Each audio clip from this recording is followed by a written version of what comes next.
a minha primeira participação, fico à disposição, agradeço e passo a palavra. Agradecemos ao Dr. Cairo Tavares pela sua participação e convido para fazer uso da palavra o Pedro Lopes de Araújo Neto. Excelência.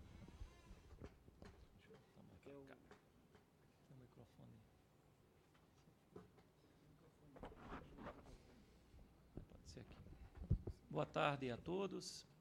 Cumprimentar primeiramente aqui os deputados Rildo Rocha, deputado Rauli.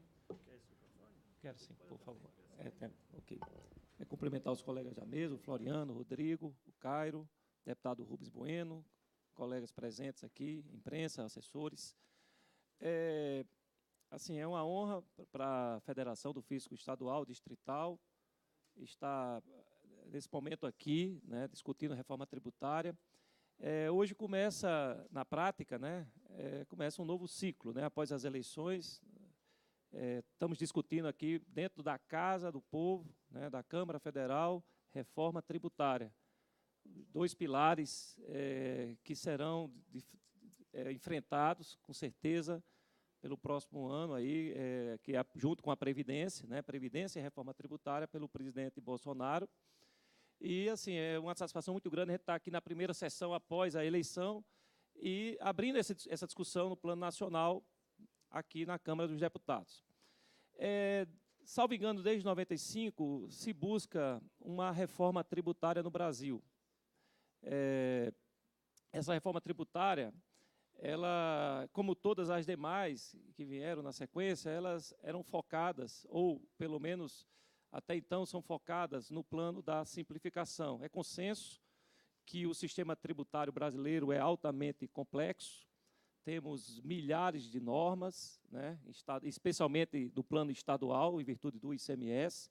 Boa parte dessas complexidades decorrem dos problemas que o Cairo aqui apontou, principalmente pela alta carga tributária sobre o consumo do país, que, apesar de o Brasil não ter a maior carga tributária do mundo, como muitas vezes se coloca na imprensa de forma equivocada, mas a percepção é verdadeira. Por quê? Porque o tributo que incide sobre as mercadorias e serviços no Brasil é o segundo do mundo.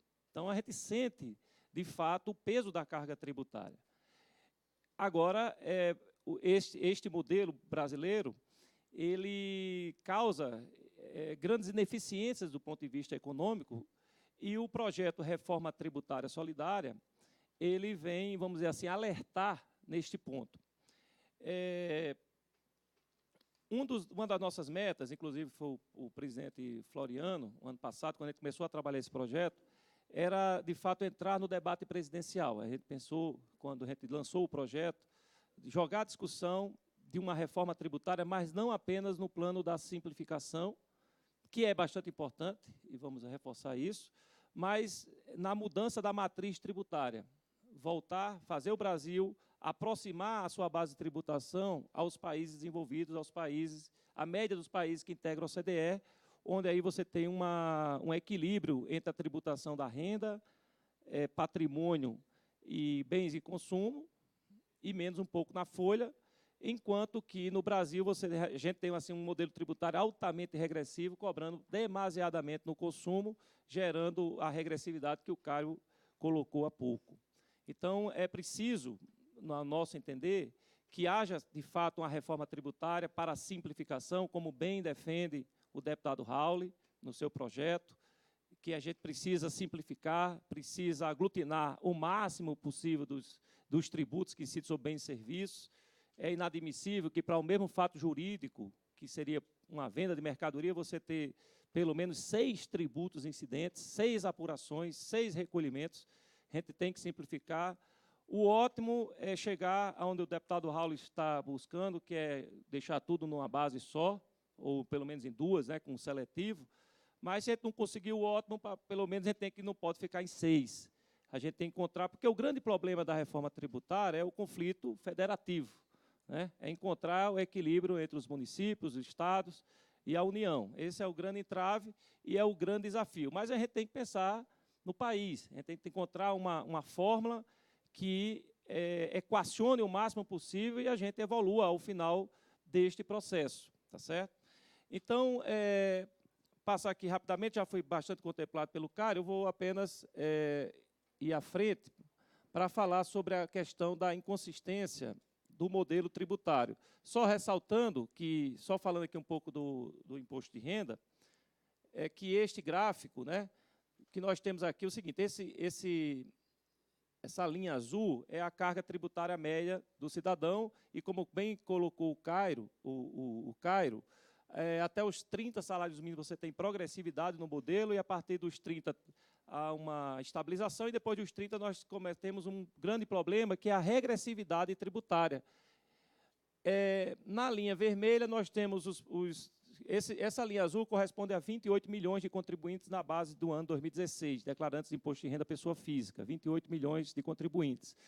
Na linha vermelha, que está aí embaixo, corresponde a 2,5 milhões de contribuintes, que são os empresários, recebedores de lucros e dividendos. Então, vocês percebem que, no caso, os empresários, eles têm uma progressividade até 60 salários mínimos, mas, a partir dos 60 salários mínimos, ele tem regressividade no pagamento tributário.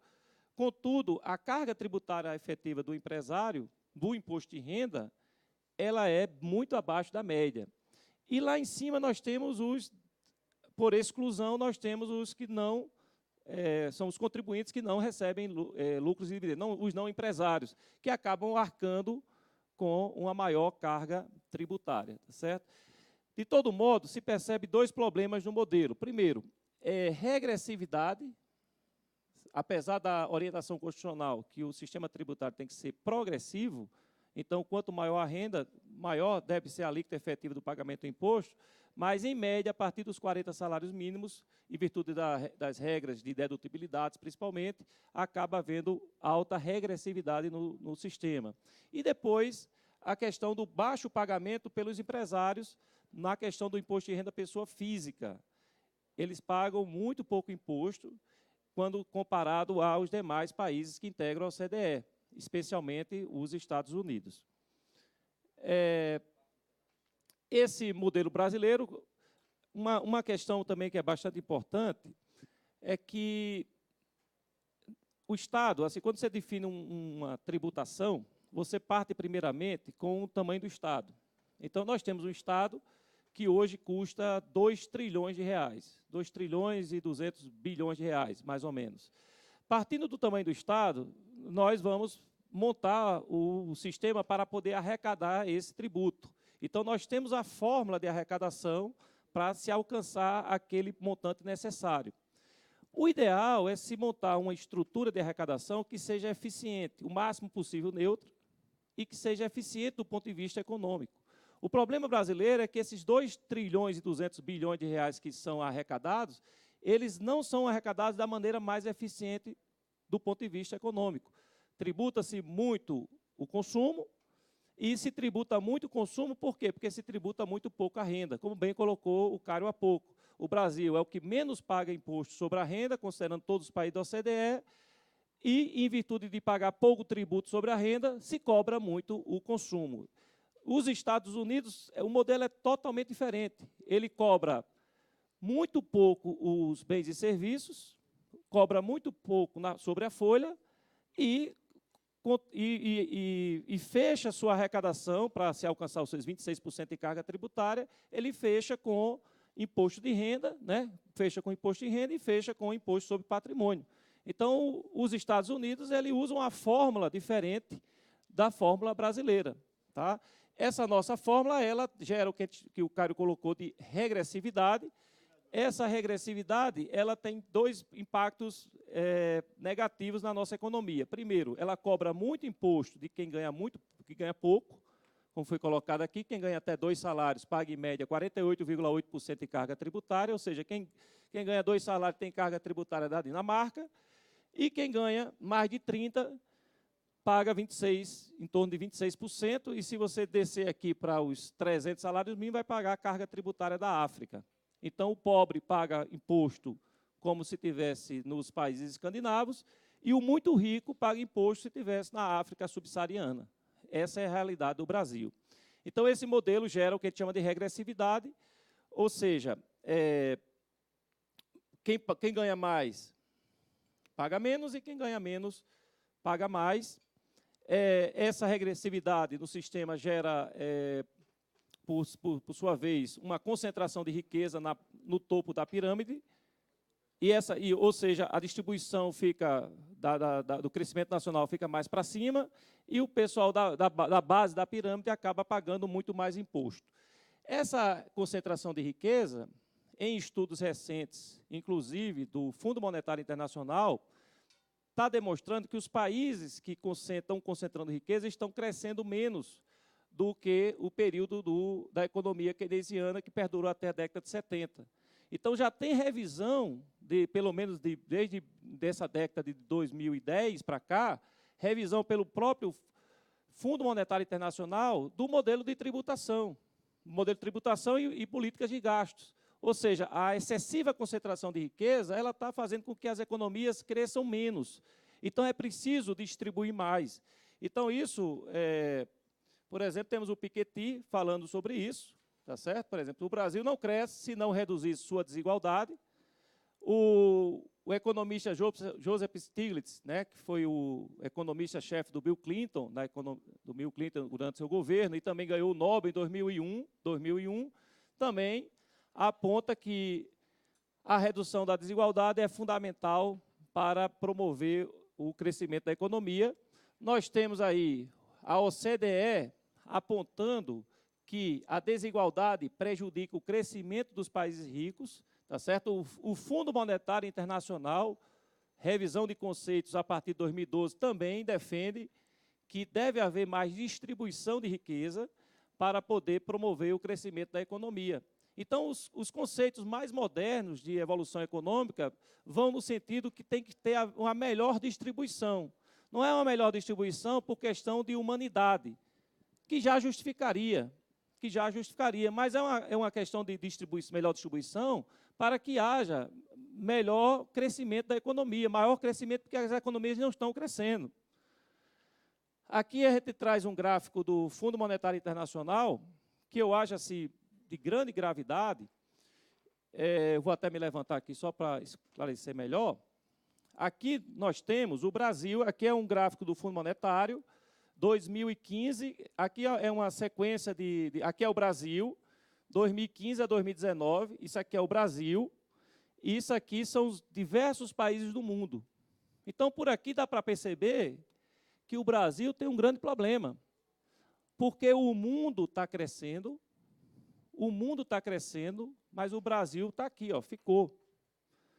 O Brasil ele poderia ser comparado com a média dos países em desenvolvimento. Ó. Os países em desenvolvimento, de 2015 para cá, cresceram em média 4,5%. Está aqui, ó, os países em desenvolvimento, esse grupo aqui. Está aqui o Brasil. Está aqui o Brasil. O Brasil ficou. A África subsaariana, a região mais pobre da África, está aqui, ó. Cresceu. O Brasil ficou. Então, o nosso país está doente. O nosso país ele precisa rever os seus conceitos econômicos, porque se não houver crescimento, aí não vai ter nada. No caso, eu sou da base sindical, e é da natureza das entidades classistas defender direitos, né, mas direito se paga com dinheiro. E dinheiro se paga, só tem dinheiro se tiver economia crescente. Se não tiver economia crescente, não tem dinheiro. Se não tem dinheiro, não tem direito. Eu sou servidor do Estado do Rio Grande do Norte, estadual, e não recebi, eu tenho direito ao 13º salário constitucional, e não recebi o 13º de 2017, porque o Estado não tem dinheiro. Então, a gente precisa retomar o crescimento da nossa economia. Então, o projeto Reforma Tributária Solidária, ele apresenta uma alternativa de reforma tributária para trazer maior crescimento econômico para o país. A gente parte aí de 3 pressupostos. O caminho para a retomada do crescimento econômico no Brasil passa pela diminuição do custo Brasil. Essa redução do custo Brasil passa pela simplificação, que muito bem defende o deputado Rauli, redução do custo Brasil. Por outro lado, a gente precisa ter um modelo tributário que tenha mais eficiência econômica, e para ter mais eficiência econômica, a gente precisa reduzir desigualdade, e a redução de desigualdade pode se dar pela política da tributação e pode se dar pela política do gasto.